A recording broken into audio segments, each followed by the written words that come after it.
Y cambiamos de tema, hablemos de economía, porque el índice de precios al consumidor, el IPC, no tuvo variación en el mes de agosto, acumulando una inflación de 2,9% en el año y 4% en los últimos 12 meses, según informó este lunes el Instituto Nacional de Estadísticas. Para analizar esta nula variación del IPC en el octavo mes del año y el escenario económico actual del país, tomamos contacto con Jorge Berríos, director académico del Diplomado en Finanzas de la Facultad de Economía y Negocios de la Universidad de Chile. Jorge, ¿cómo estás? Muchas gracias por acompañarnos. Hola, muy buenos días. Jorge, primero, ¿cómo se toma esta cifra? Un 0,0% de variación en el IPC. ¿Era algo esperable? ¿Es una buena noticia? A ver, se esperaba un poco más, se esperaba entre 0,2 y 0,3. Por lo tanto, a mi juicio es una muy buena noticia y hace que la economía está retornando ya a la senda que teníamos años anteriores, es decir, apaciguar un poco la inflación anual. Hoy día si acumulamos llevamos un 4% en comparación al año pasado, que llevamos bastante más. El IPC el año pasado a la misma fecha fue un 0,3%. Por lo tanto, ya empiezan a haber algunos signos de recuperación y estabilidad.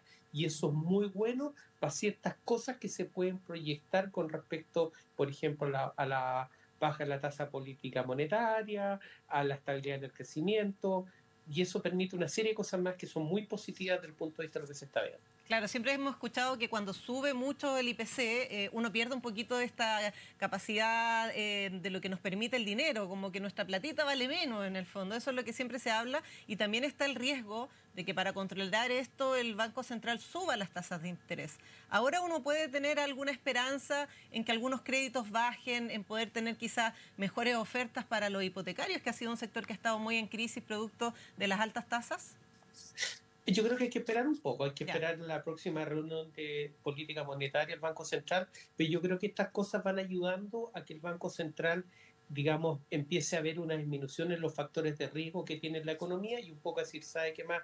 Tenemos la posibilidad como de soltar un poco la mano, y ojalá lo haga con respecto a la tasa de política monetaria, porque eso significaría derechamente una baja en términos de los créditos de consumo, que a veces la gente se endeuda y eso hay que considerarlo así, y también impulsar un poquito a que los bancos promuevan un poco más la baja de los créditos hipotecarios. Ya Claro, hubo una baja en los otros meses por el bono, por el subsidio que dio el gobierno, el sí. 0,6% de tasa a las casas de 4.000 UF. Por lo tanto, yo creo que estas cosas van a ayudar a mantener una estabilidad y no generar factores de riesgo que hacen que las tasas suban, que no suelten la mano en algunos sectores, que no se hagan inversiones. Por lo tanto, esto permite que uno diga, oye, los factores de riesgo están disminuyendo, perfecto. A ver, ¿tenemos posibilidad de inversión? Sí. Bajemos las tasas de los créditos hipotecarios. Las familias también dicen, sí, sabe que ahora sí me arriesgo porque los créditos hipotecarios, los dividendos no están creciendo tan altos. Hay un factor de poco de ganas de impulsar un poco porque los factores de riesgo tienden a estabilizarse hacia la baja. Claro, tomar algo de impulso en la economía cuando el IPC empieza a tener este tipo de cifras más acotadas, cuando se controla la inflación. Ahora, el IPC se mide en 13 factores. Si nos puedes explicar qué pasó con esos factores, porque hay algunos que bajaron, la gran mayoría, pero también hay algunos que subieron un poquitito. Explícanos tú en qué consistió este IPC que se conoció recién hace poquitos minutos, a las 8 de la mañana. A ver, el IPC se hace en base a 13 canastas. 13 canastas con una serie de productos en cada una de las canastas, desde alimentos, bebidas, vestuario, vivienda, equipamiento, gas, transporte, una serie de canastas que permite determinar cómo van variando los precios de diferentes productos en esta canasta. En este sentido, hay una compensación entre canastas que subieron y otras que bajaron. Un ejemplo, alimento y bebida subió 0,9, pero en el caso, por ejemplo, de transporte bajó 0,5. Y así se va compensando para que lleguemos a lo que tú decías de un IPC cero. Pero estas canastas lo que van viendo es cómo se va comportando diferentes productos, diferentes cosas en la economía de un mes a otro. ¿Qué es lo importante? Por ejemplo, una persona a contar como la UEF se calcula de 10 a 9 de cada mes, los próximos 30 días la UEF no va a subir porque tenemos un IPC cero. Entonces, eso también ayuda a que la persona no vea incrementado sus dividendos, el pago de los seguros, Claro. pago de colegio y una serie de cosas indexadas a UEF, por ejemplo. Es una buena noticia porque por lo general estamos más acostumbrados a ver que la UF suba a que se mantenga en el precio, como tú dices, en los costos de los dividendos, de los colegios, de los planes de salud que se miden en UF habían ido al aumento en el último tiempo. Ahora, llevamos un 2,9% en este año, acumulado en los últimos 12 meses 4%. Pero respecto a las proyecciones para este año, ¿cómo vamos con lo que lleva este 2,9 en estos 8 meses? A ver, las proyecciones que teníamos para este año son muy parecidas del año pasado, llegando a un 4,5 con 4,5 anual. Puede que ahora haya un proceso de ajuste, pero ya, por ejemplo, ya hay una diferencia en relación a lo que teníamos el año pasado con relación a este año. Y adicionalmente, tenemos un factor de crecimiento que está más en la cota alta que en la cota baja, que es entre el 2,5 y el 2,75 crecimiento del PIB este año. Se esperaba un crecimiento bastante más bajo y se ha ido, digamos, la curva yendo al punto más alto que al punto más bajo. Por lo tanto, y hay otras cosas que han sido importantes que a lo mejor no se promocionan mucho. Por ejemplo, en la última información de cuentas nacionales fue súper importante, por ejemplo, la inversión en activos de capital. Se notó, por ejemplo, el crecimiento en tema de la construcción. Se notó el crecimiento, por ejemplo, en algunas industrias que estaban tremendamente deprimidas, como comercio, como sobre todo la construcción y todo lo que es la industria manufacturera. Y esas han tendido en las últimas cuentas nacionales a ser bastante positivas. Por lo tanto, lo que se está generando un escenario que uno va sumando variables como una lista de chequeo. A ver, ¿qué variables están negativas? ¿Qué variables están positivas? Hoy día, si uno IPC positivo, ¿cómo están temas en activos de capital? Positivo. ¿Cómo está la construcción en términos de incentivos? Positivo. ¿Resultó el subsidio a la construcción que dio el gobierno? Sí, resultó. ¿Qué elemento todavía tenemos negativo que genera cierta inestabilidad? El desempleo. Pero si uno hiciera una lista de chequeos, en general vamos bastante bien en comparación a lo que presumíamos que iba a ser un año bastante malo y con falta de crecimiento. Faltan algunos elementos para decir, ya, ahora sí podemos armar fiesta, ahora sí estamos contentos, pero yo creo que en términos de expectativa vamos mucho mejor a todo lo que se prevé. Una buena noticia que se toma con cautela entonces todavía. Hay que ir viendo lo que va a pasar. Pero estábamos hablando hace poquito lo que sucede con los créditos hipotecarios. Tú mencionabas este subsidio que de cierta manera también impulsó a que más personas se atrevieran a también acceder a un crédito hipotecario, considerando que la UEF siempre sube, este subsidio vino de cierta manera a fomentar la compra de viviendas nuevas.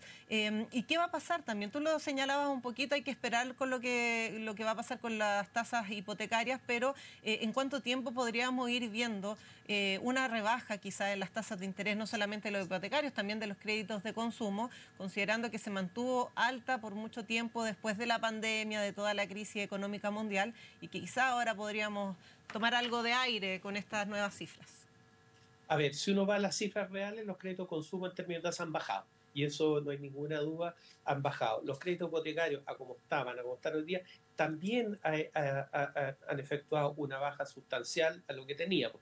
Lógicamente, no hemos vuelto a los valores que teníamos en el año 2019, Claro. pero sí hay una mejora en relación a los picos que tuvimos cuando tuvimos una tasa de política monetaria del 12,5.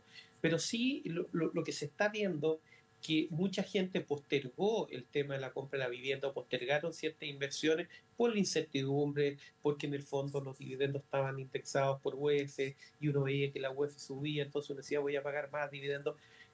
Lo que está pasando es que hace que las personas que postergaron decisiones posiblemente hoy día digan, ¿saben qué más? Hoy día sí tomo la decisión. Y eso es lo que está mostrando un poco lo que son los indicadores. Si tú me preguntas una cosa que el gobierno, sí, yo creo que lo hizo muy bien, es lo que es los 50.000 subsidios que dieron para las casas de 4.000 UF, porque tenía dos elementos, 0,6 de tasa subsidiada, pero adicionalmente había una garantía entre los 5 y los 15 años, una garantía para la vivienda, una garantía especial para los bancos con respecto a la vivienda. Y eso hizo que se abriera un poquitito y los bancos liberaron un poco las restricciones a los créditos, sobre todo a los créditos hipotecarios.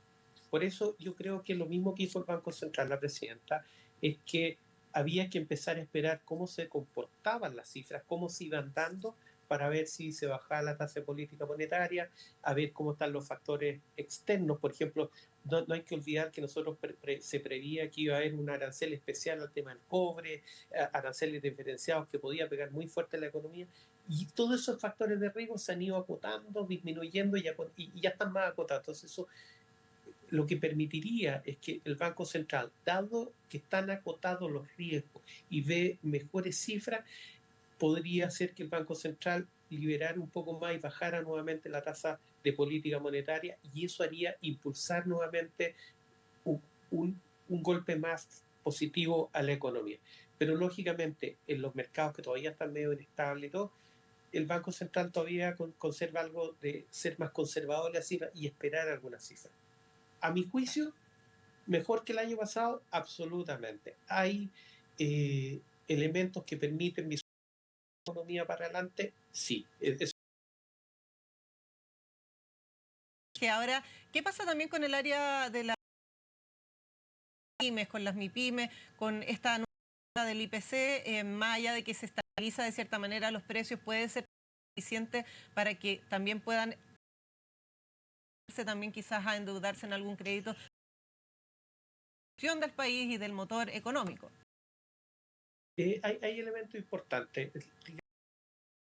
Empresas medianas tienen otro problema, que son más coyunturales de los financiamientos. Yo creo que durante mucho tiempo, dado lo que pasó con las tasas de interés, la mayoría de los bancos hicieron una restricción muy fuerte al financiamiento de estas empresas. Sí. Ahí no va tanto por el querer invertir o, ¿sabes qué más? Yo quiero crecer. Una pyme siempre quiere crecer o invertir. El problema es que se le acotaron y no tuvieron acceso a financiamiento, sobre todo de capital de trabajo. ¿Qué se está viendo? Que lógicamente al bajar las tasas y al bajar los factores de riesgo del mercado, esta empresa, los bancos podrían liberar en algo las restricciones que pusieron de manera que tengan acceso a financiamiento, sobre todo capital de trabajo. Y lo que se está viendo es que hay un aumento en lo que se llama los índices de crecimiento de la compra de activos de capital. Y eso es súper relevante porque cuando uno ve que se está comprando activos de capital las empresas, eso significa que hay inversión en equipamiento, y si hay equipamiento es porque lógicamente hay cierto rango de inversión. Si tú me preguntaras qué es lo que está faltando, un poquitito más que las instituciones financieras suelten un poco la mano y también entiendan que ya los factores de riesgo están alejados del mercado, ya estamos viendo crecimiento en la construcción y en otros sectores, un poco permitan liberar un poco las restricciones que pusieron, sobre todo al financiamiento de capital de trabajo para las pymes y las medianas pymes. Si tú me preguntas, un elemento esencial que se hizo durante la pandemia que se podría replicar fueron los FOGAPE 1 y 2 que se dieron para la pandemia. ¿Por qué es importante el FOGAPE? Porque son créditos que están con garantía del Estado. Por lo tanto, esos créditos, si yo fomento un FOGAPE para que las empresas puedan dar otro FOGAPE con una garantía un poquito más alta del Estado, sería muy conveniente en este momento para pegar un impulso nuevamente para que las empresas tengan financiamiento y los bancos también se atrevan, considerando que hay una garantía del Estado. Claro, poder fomentar de cierta manera que se atrevan ahí las pymes y puedan endeudarse de una manera segura para poder crecer. Otro factor, Jorge, tú lo mencionabas, era el desempleo. ¿Qué pasa ahí con el desempleo y con estas cifras económicas? ¿Se puede ver alguna injerencia en el incentivo de abrir nuevos puestos de trabajo? Yo creo que existe el incentivo, pero lógicamente, conversamos, esto se analiza por variables. El empleo estuvo muy afectado por ciertas políticas que se implementaron, que si bien es cierto son positivas de todo el punto de vista, pero se sabía que iba a pegar muy fuerte en las tasas de desempleo. Y si uno se da cuenta en las cifras, por último, los promedios móviles de los últimos 24 meses, hay una resistencia de tasa a que no baje el desempleo. Y sobre todo en las mujeres, que está muy alto, está sobre el hombre está más alto. Por lo tanto, es uno de los factores que está negativo, que genera incertidumbre, con lo cual habría que un poco ayudar a, por ejemplo, el incentivo al empleo joven, el subsidio a la contratación de gente, por ejemplo, de mujeres. Hay una serie de elementos que podrían ayudar a fomentar el tema del desempleo, pero el empleo siempre va ligado con la economía. Y si nosotros empezamos el crecimiento de la economía, lógicamente la resistencia que tiene a estar con el desempleo podría empezar a bajar. Pero aquí hay dos elementos. Uno, el tema del empleo informal que está, y adicionalmente, como te digo, una resistencia que no baja todos los meses. Si bien es cierto, hay una señal positiva, pero no se está traduciendo en que contraten más gente y adicionalmente no está creciendo lo suficientemente que la gente que entra a trabajar pueda encontrar trabajo, que es lo que le llama un poco la cantidad de personas que quedan sin empleo por el efecto de que la economía no es capaz de absorber esas personas que entran al mundo laboral. Y ese es yo diría, el punto rojo o negativo que tenemos actualmente. Ahí estamos hablando de jóvenes, por ejemplo, que cumplen 18 años, que salen del colegio, nuevos trabajadores que se insertan al mundo laboral, y ahí hay un foco también de preocupación entonces, Jorge, que cuesta abrir espacios para esos nuevos trabajadores. Sí, absolutamente, pero eso se va en todo rango, ¿ah? No solamente estamos hablando de trabajadores jóvenes, estamos hablando de toda la edad etaria. Por ejemplo, la gente por sobre 55 años está demorando sobre 14 meses en encontrar trabajo. Sí. Una persona más joven puede encontrar trabajo en un promedio de 8 meses, pero eso es muy largo. Ahora, el problema es si es que está creciendo al 2,5 y una pongamos el 3%, y la ingresando, la economía no es capaz. Y como no absorbe esa masa laboral, la economía no es capaz de crecer para que la gente que entra al mundo laboral pueda conseguir trabajo, se genera que el desempleo se mantenga constante. La capacidad de generación de empleo en la economía no está generando lo suficientemente empleo para absorber la cantidad de gente que entra a trabajar. Claro. Y eso principalmente en mujeres. No va al mismo ritmo del crecimiento del campo laboral, de la cantidad de gente que está dispuesta a insertarse al mundo del trabajo. Ahora, volviendo a estos índices, Jorge, del IPC, estaba viendo algunos puntos llamativos que quizás tú nos puedes explicar por qué algunas cifras bajan y otras suben, como tú nos explicabas. Subió un poquito alimentos, bebidas no alcohólicas, pero también bajaron, por ejemplo, equipamiento y mantención del hogar, transporte también. ¿Qué es lo que baja y qué afecta a que estas cosas bajen? Y, por ejemplo, alimentos y bebidas no alcohólicas haya marcado la diferencia con un leve aumento. A ver, en general las bebidas alcohólicas no alcohólicas, digamos, bajaron, las no alcohólicas. Eso está relacionado con el alimento. De repente hay, por ejemplo, estacional, por ejemplo. Tenemos el tema del precio del petróleo que bajó y eso hace indirectamente que el transporte baje. Tenemos, por ejemplo, un aumento, por ejemplo, en algunas clases de alimentos, por ejemplo, el caso de las carnes que subieron un 2%. La carne vacuno subió un 2,2%, la cecina un 2,5%. Hay elementos, componentes que tienen diferentes comportamientos, que tienen comportamientos estacionales o subieron más de la cuenta. Por ejemplo, si uno después viera el IPC del mes de septiembre, lógicamente vamos a ver un incremento en carne, todo lo que tenemos el mes de septiembre, suben algunos productos. Entonces, como te digo, la canasta lo que hace es determinar diferentes alimentos, un componente, y por eso tenemos que a veces hay componentes que suben y bajan, porque tenemos elementos estacionales. Doy un ejemplo. En el IPC del mes de julio tuvimos muy fuerte impacto con el tema de las cuentas de la luz, por ejemplo, y eso afecta no a una de las canastas, sino que a varias. Por lo tanto, cada mes tiene su propia condición respecto a cómo se van comportando los alimentos, si hay una estacionalidad o si tenemos un efecto coyuntural como el tema de los combustibles que bajaron, y eso hace que exista una compensación dentro de las variables IPC para que llegara este mes que llegamos a cero. A 0,0, un IPC positivo. 0,0. 0,0, impresionante, pero muy buena noticia además para la economía y para lo que se viene en los próximos meses. Jorge Berríos, director académico del Diplomado en Finanzas de la Facultad de Economía y Negocios de la Universidad de Chile, te agradecemos por haber conversado con La Mañana Informativa. No, al contrario, muchas gracias a usted, y yo creo que tenemos cifras positivas como para alegrarnos un poquito y ver que las cosas van mejorando. Eso es lo más importante. Es una buena noticia. Buenos días, que tengas buen lunes. Igualmente. Bien, y cambiamos